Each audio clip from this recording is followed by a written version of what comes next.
એ લોકસભામાં ગઈકાલે રજૂ કરવામાં આવ્યું. માનનીય પ્રધાનમંત્રી શ્રી નરેન્દ્ર મોદી સાહેબના ત્રીજા ટર્મનું અને માન્ય નાણામંત્રી શ્રીમતી નિર્મલા સીતારામનજી એમનું આ સતત 8મું આ ફાઇનાન્સનું બજેટ એ આપની સમક્ષ મૂકવામાં આવ્યું છે. બજેટો તો આવતા રહ્યા છે, દર વખતે એની ચર્ચા પણ થતી હોય છે, એનું મૂલ્યાંકન પણ થતું હોય છે, પત્રકારો દ્વારા પણ એની ઉપર ટીકા ટિપ્પણી લેખો લખાતા હોય છે અને લોકો સુધી એની વાત પહોંચતી હોય છે. પરંતુ માનનીય પ્રધાનમંત્રી નરેન્દ્ર મોદી સાહેબના પ્રધાનમંત્રી બન્યા પછીના દરેક બજેટ વખતે સામાન્ય લોકોને એની પાસેથી આ બજેટને આતુરતાથી રાહ જોતા હોય છે. એટલા માટે કે મોદી સાહેબના દરેક બજેટની અંદર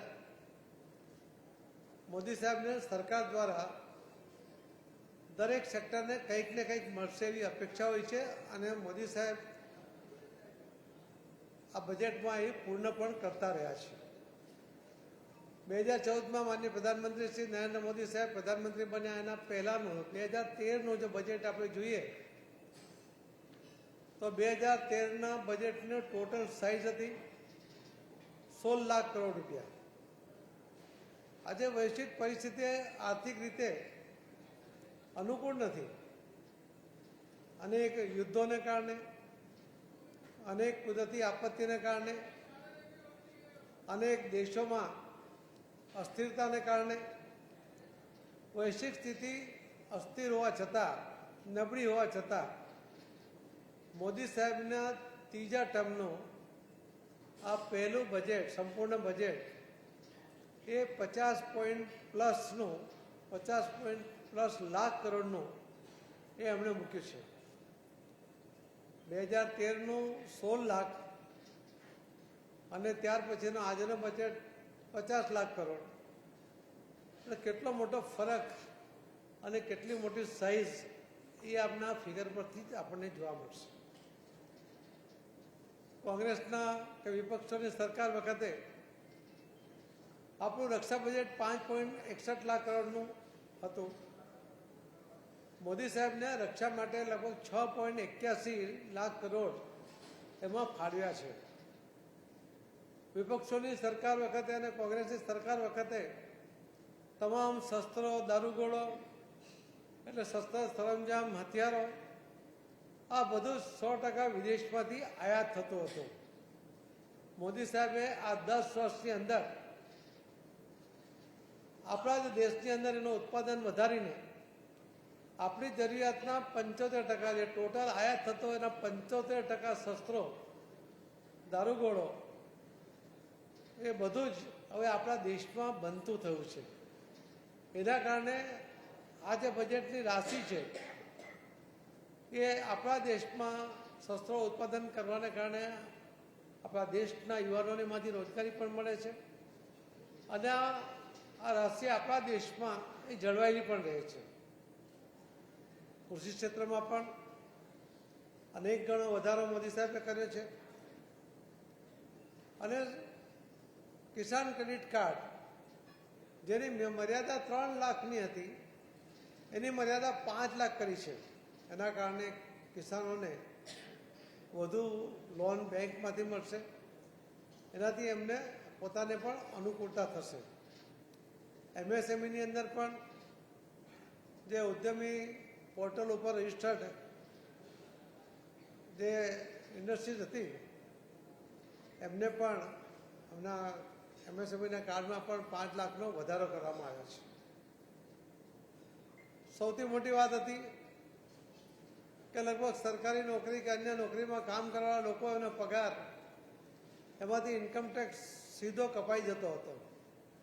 ઘણા બધાને અફસોસ પણ થતો હતો કે એમના આવકમાંથી ખૂબ મોટા પ્રમાણમાં ટેક્સ સીધો કપાઈ જાય છે, જ્યારે અન્ય લોકો, વેપારીઓ એ જવાબદારીમાંથી કદાચ છટકી પણ શકે છે.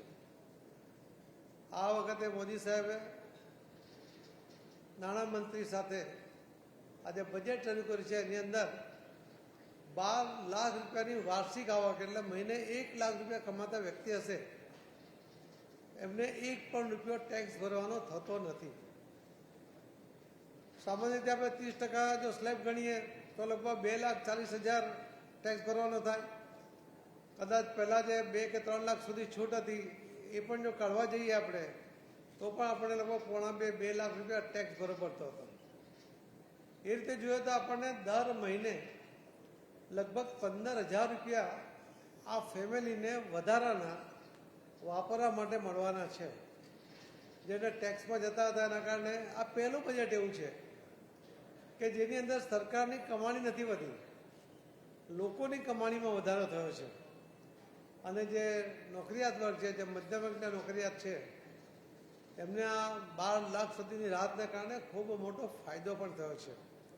ને આની કુલ સંખ્યા આખા દેશમાં આની કુલ સંખ્યા લગભગ 1 કરોડ જેટલી થવા જાય છે. એટલે 1 કરોડ લોકોને આનો લાભ એ સીધો આમાં મળવાનો છે. એમણે અનેક યોજનાઓને આમાં મહત્ત્વ આપ્યું છે. જલવાયુ પરિવર્તન માટે પણ આમાં ફંડ ફાળવવામાં આવ્યું છે. જે ખેડૂતોમાં કેટલીક જગ્યાએ પાક થતો નથી એના માટેની એક અલગ યોજનાઓ બનાવીને એના માટેનું પણ એક ફંડ અલગ ફાળવ્યું છે કે જેનાથી ખેતી થશે, ખેતી કરવાવાળાને રાહત થશે. એનાથી જે ગામડાઓ તૂટતા હતા એ તૂટતા બસશે. શહેરો વધુ ને વધુ મોટા થતા હતા, એમની સાઇઝ મોટી થતી જતી હતી, એના કારણે મુશ્કેલીઓ વધતી હતી. એ પણ અટકશે. લોકો પોતાના ગામમાં પોતાના મા બાપ સાથે ત્યાં જ આર્થિક ઉપાર્જન કરીને પોતાનો જીવન નિર્વાહ કરી શકે એ પ્રકારની પણ વ્યવસ્થા આ બજેટની અંદર કરવામાં આવી છે. મારા મંત્રાલયમાં પણ એમણે લગભગ નળ સે જલની જે યોજના હતી, જલ જીવન મિશન, એ હમણાં સુધીમાં 15.44 કરોડ ઘરોમાં પાણી આપવામાં આવ્યું છે.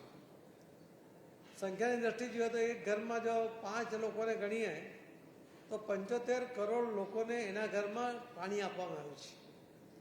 ફક્ત પાણી નથી આપવામાં આવ્યું, શુદ્ધ પાણી આપવામાં આવ્યું છે. અને હજુ લગભગ 4.33 લાખ 4.33 કરોડ લોકોના ઘરોમાં પાણી આપવાનું બાકી છે. એના માટેની કુલ જરૂરિયાત હતી 2.8 લાખ કરોડ રૂપિયા, એટલે લગભગ 3 લાખ કરોડ રૂપિયા. માનનીય પ્રધાનમંત્રી અને માનનીય નાણામંત્રીએ આ બજેટની અંદર આ વર્ષમાં અમને જલ જીવન મિશન માટે 67,000 કરોડ રૂપિયા આપ્યા. પ્લસ એમણે પોતાના વક્તવ્યમાં કહ્યું છે કે આ યોજના 2028 સુધીમાં અમે 100% મકાનોને, એટલે કે 4.33 કરોડ જે મકાનો છે દરેકને અમે આ પાણીના કનેક્શન ઘરમાં આપીશું.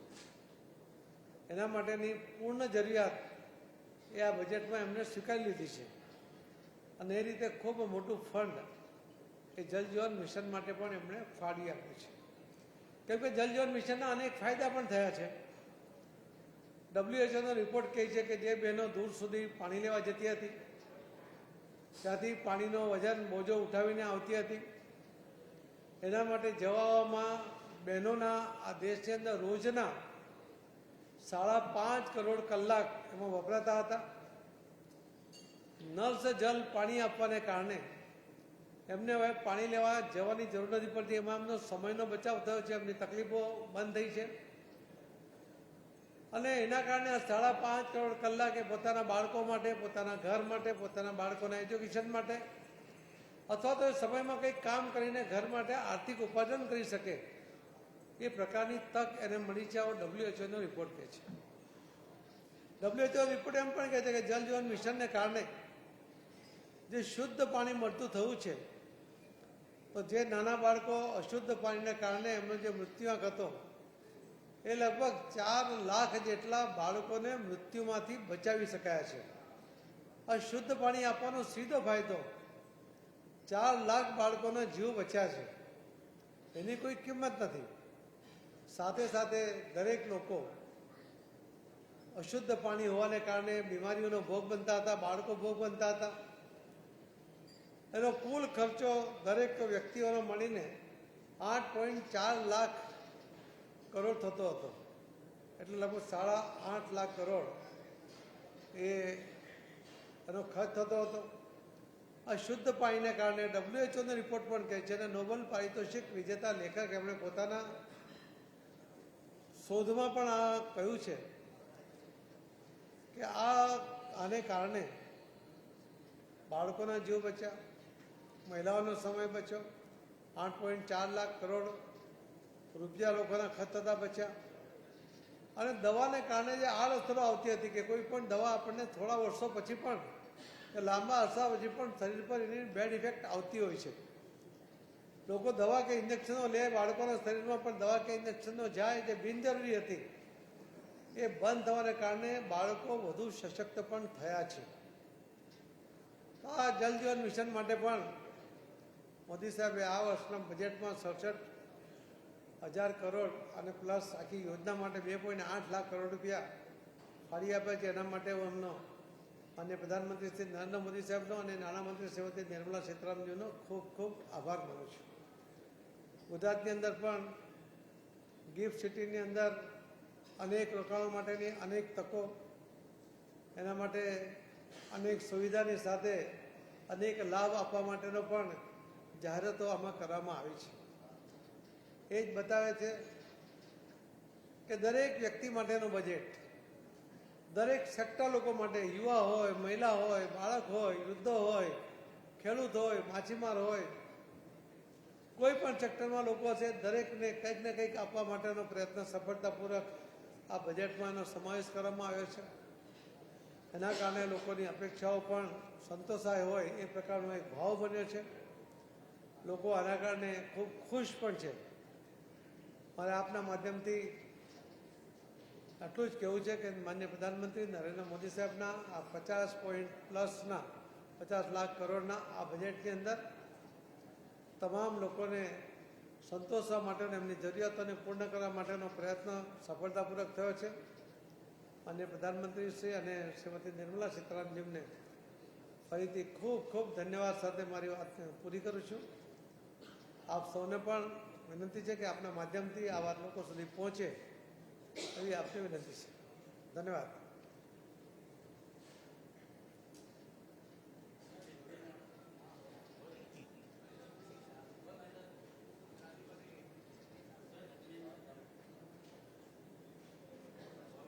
ઓકે, ધન્યવાદ. હિન્દીમાં જોશું. હિન્દીમાં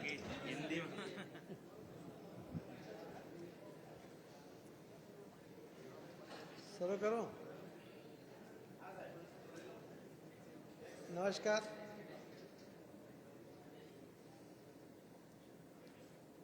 दो 2025-26 का हमारे देश का बजट माननीय नाणा मंत्री श्रीमती निर्मला सीताराम जी ने कल लोकसभा में पेश किया था.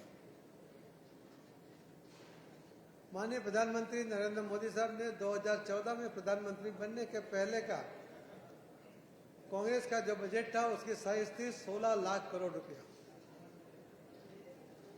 आज देखिए आपके वैश्विक परिस्थिति नेगेटिव है. अनेक देशों के बीच में युद्ध चल रहे हैं. कुदरती आफतों से पूरी देश और दुनिया घिरी हुई है. ऐसे समय में बजट की साइज बढ़ाना अत्यंत मुश्किल काम है. फिर भी मोदी साहब का ये बजट 2013 का कांग्रेस का 16 लाख के बजट से 3 गुना करीब 50 लाख करोड़ का ये बजट उन्होंने पेश किया है, जो आज तक का सबसे बड़ा रिकॉर्ड भी है. भाई बड़ा बजट का एक फायदा ये भी हुआ है कि पहले के बजट के लिए कभी कोई कुछ अपेक्षा नहीं करता था, उसकी राह नहीं देखता था.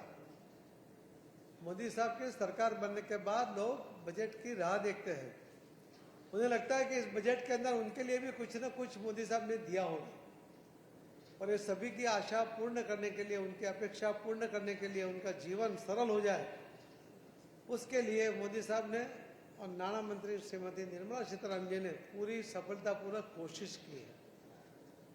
हमारे देश के रक्षा मंत्री, जो उन्होंने अपेक्षा नहीं की थी, तो जो पहले उनका बजट होता था 5.61 लाख करोड़, आज इस बजट के अंदर 6.81 लाख करोड़ रुपया ये मोदी साहब ने और निर्मला जी ने रक्षा मंत्री को, रक्षा मंत्रालय को दिया है। हम पहले हमारी आवश्यकता से 75% शस्त्र हम इंपोर्ट करते थे, यानी हमारा देश का पैसा ये बाहर जाता था। मोदी साहब की सरकार में हमारी आवश्यकता का पहले 100% बाहर से आता था, अब 75% ये शस्त्र हमारे देश में बनते हैं। वो विमान हो सकता है, चॉपर हो सकता है, टैंक हो सकती है, और टैंक तो सूरत में ही बनती है।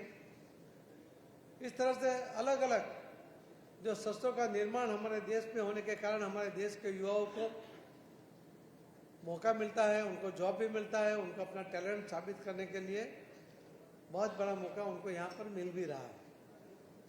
कृषि के लिए, कृषि को पानी के लिए पूरे बजट में भी बढ़ावा किया गया है।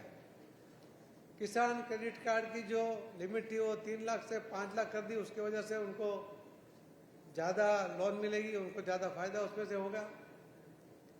एमएसएमई के लिए भी उनका जो कार्ड है, जो रजिस्टर्ड है, वो उद्यम पोर्टल पर उनकी भी लिमिट 5 लाख बढ़ा दी है। हमारे गिफ्ट सिटी अहमदाबाद के लिए भी वहाँ पर इन्वेस्ट करने वाले और नया शुरू करने वाले सभी लोगों के लिए अलग अलग स्कीम के द्वारा उनको भी आकर्षित करने की कोशिश हुई है। स्टार्टअप में जो युवा कुछ न कुछ नया करते हैं उनके लिए भी 10,000 करोड़ रुपया उन्होंने बजट में आवंटित किया है। हमारे जल मंत्रालय, जल शक्ति मंत्रालय में भी जल जीवन मिशन के लिए इस साल 2025-26 के लिए 67,000 करोड़, 67,000 करोड़ रुपया आवंटित किया है। और जो हमारी आवश्यकता है, जो अभी तक 15.44 करोड़ घरों में नल से जल दिया गया है और 4.33 करोड़ घरों में अभी पानी देना बाकी है, कनेक्शन देना बाकी है, उसके लिए जो कुल मिलाकर 2.8 लाख करोड़ की आवश्यकता थी, तो वो भी माननीय नाणा मंत्री ने अपने वक्तव्य में कह दिया कि हम इस योजना को पूरा करेंगे, 2028 तक का वो योजना को हम पूरा करेंगे, पूरा फंड भी देंगे। तो इतना बड़ा अमाउंट उन्होंने जल जीवन मिशन के लिए भी दिया है। जल जीवन मिशन इसके लिए महत्व का भी है कि WHO का रिपोर्ट कहता है कि जो बहनें पहले पानी लेने के लिए दूर तक जाती थी, बोझ उठा के आती थी, उसमें से उनको मुक्ति मिली है। जो पहले अशुद्ध पानी होता था, उसकी वजह से बीमारियां होती थी, उसके लिए सभी को, अपने बच्चों को, उनको खुद को दवाइयाँ लेनी पड़ती थी, इंजेक्शन लेने पड़ते थे। उसमें जो खर्च होता था, WHO का रिपोर्ट कहता है उसके अंदर भी 8.4 लाख करोड़ रुपया बचा है। आप देखिए जो WHO का रिपोर्ट और नोबेल पारितोषिक विजेता जो लेखक है, उन्होंने कहा है कि योजना के कारण, जल जीवन मिशन में शुद्ध पानी देने के कारण 4 लाख बच्चों की जान बचा पाए हैं। उसकी कोई कीमत नहीं होगी, मगर 4 लाख बच्चे अगर उनकी जान बची है तो अपने आप में एक बहुत बड़ा काम जल जीवन मिशन के कारण भी हुआ है। माननीय प्रधानमंत्री श्री नरेंद्र मोदी जी और श्री निर्मला सीतारामन जी दोनों जल जीवन मिशन का उसका फ़ायदा क्या है वो जानते हैं, उसके ऊपर बल भी देते हैं, उसके ऊपर ध्यान भी देते हैं और पूरी गंभीरता के साथ उसको सपोर्ट करते हुए स्कीम को आगे भी बढ़ाते हैं। मेरी आप सबसे विनती है कि मोदी साहब के इस बजट को लोगों तक ले जाना चाहिए, क्योंकि इस बजट के अंदर जो काम करने वाले, जो नौकरी करने वाले लोग थे, जिनकी इनकम करीब 12 लाख रुपए पर साल थी, उनको अभी टैक्स में से मुक्ति मिली है। अगर हम 12 लाख के आवक पर 30% इंटरेस्ट पकड़ते हैं तो 2,40,000 उनके बचे हैं। उसमें जो पहले 2-3 लाख के ऊपर जो छूट मिलती थी उसको भी निकाल देंगे तो भी करीब 2 लाख बचे हैं। यानी जॉब करने वाले लोगों को करीब 15,000 पर मंथ उनके पास इनकम बढ़ेगी, उनके हाथ में ज़्यादा पैसा रहेगा जो बाजार में वो खर्च कर सकता है, अपनी आवश्यकताओं को पूर्ण कर सकता है, अपने बच्चों को अच्छी तरह पढ़ा सकता है। तो एक बहुत बड़ी अमाउंट उनके लिए फायदेमंद रहेगी। और 1 करोड़ लोगों को इनकम टैक्स के फाइल करने में से मुक्ति मिली है। ये अपने आप में एक बहुत बड़ा निर्णय, एक ऐतिहासिक निर्णय मोदी साहब की सरकार में नाना मंत्री ने लिया है। मैं माननीय प्रधानमंत्री श्री नरेंद्र मोदी साहब को और फाइनेंस मिनिस्टर श्रीमती निर्मला सीतारमण को बहुत बहुत बधाई देता हूं। और आप सब भी हमारी विनती है कि आप सबके माध्यम से बात लोग तक पहुंचे, यही आपसे विनती है। बहुत बहुत धन्यवाद।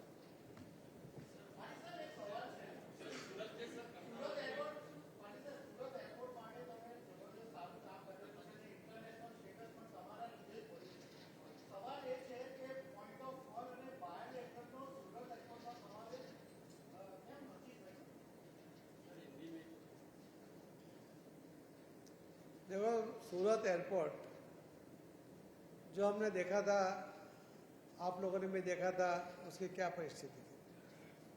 आज एक अद्यतन एयरपोर्ट जो बना है, क्योंकि इसके अंदर भी माननीय प्रधानमंत्री नरेंद्र मोदी साहब ने सीधा दखल देते हुए जो सपोर्ट किया, उसके कारण एयरपोर्ट भी बना, नई बिल्डिंगें बनी, बिल्डिंग का एक्सपेंशन हुआ, आपका एयरपोर्ट का रनवे का स्ट्रेंथन हुआ और इंटरनेशनल एयरपोर्ट भी घोषित होकर अभी 4 फ्लाइट हफ्ते में और इंटरनेशनल फ्लाइट भी चलती है और एक बहुत बड़ा संख्या में लोग उसके अंदर प्रवास भी कर रहे हैं।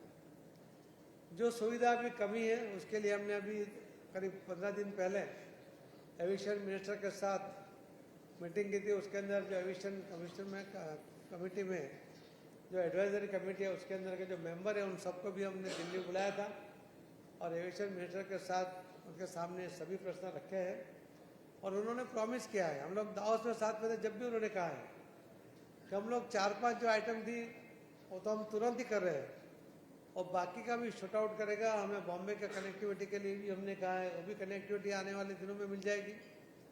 हर शहर के साथ सूर्य कनेक्ट हो जाए, ये हमारी जो अपेक्षा है वो पूरे शहर की अपेक्षा है, पूरे साउथ गुजरात की अपेक्षा है और ये बहुत जल्दी पूरी होगी, क्योंकि हमारा लीडरशिप जो मिला है हमें नरेंद्र मोदी जी का और एविएशन मिनिस्टर नायडू जी भी पूरे पॉजिटिवली इस बात के ऊपर ध्यान करें।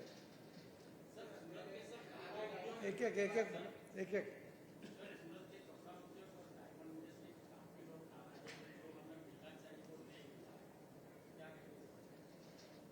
देखिए, उनको क्या मिलना चाहिए था और क्या मिला तो पता नहीं, मगर लेब्रॉन डायमंड के ऊपर भी उनके ऊपर भी रियायत दी गई है, उसके लिए भी बेनिफिशियल दिया गया है। तो रियल डायमंड के लिए उनको ऐसा लगता है कि नहीं मिला है।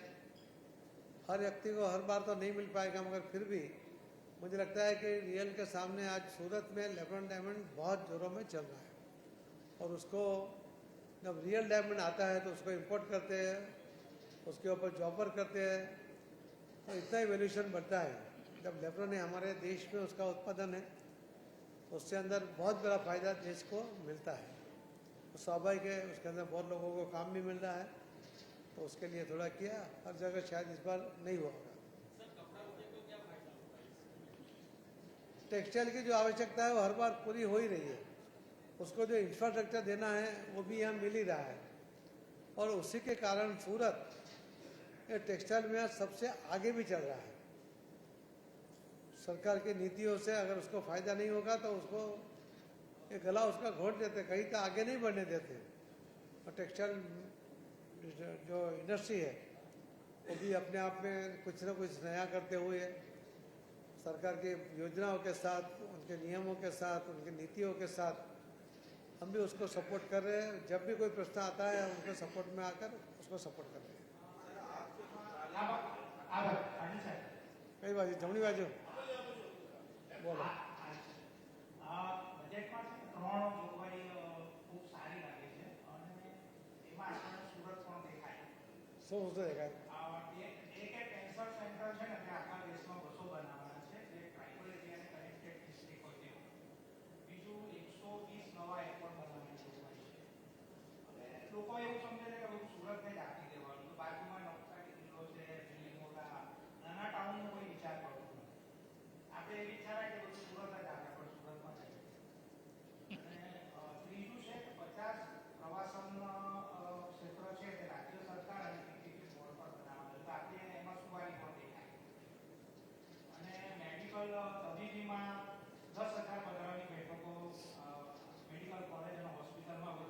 75,000 સીટ. 75,000 75,000 સીટ. હા 5,000માં 75,000.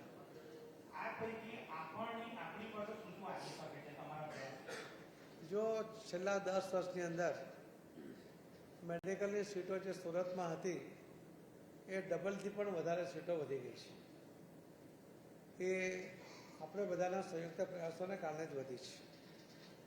અને જ્યારે નવો કોટા મળ્યો છે તો ફક્ત સુરત નહીં, નવસારીમાં પણ મેડિકલ કોલેજ આવી, ત્યાં પણ સીટો વધી.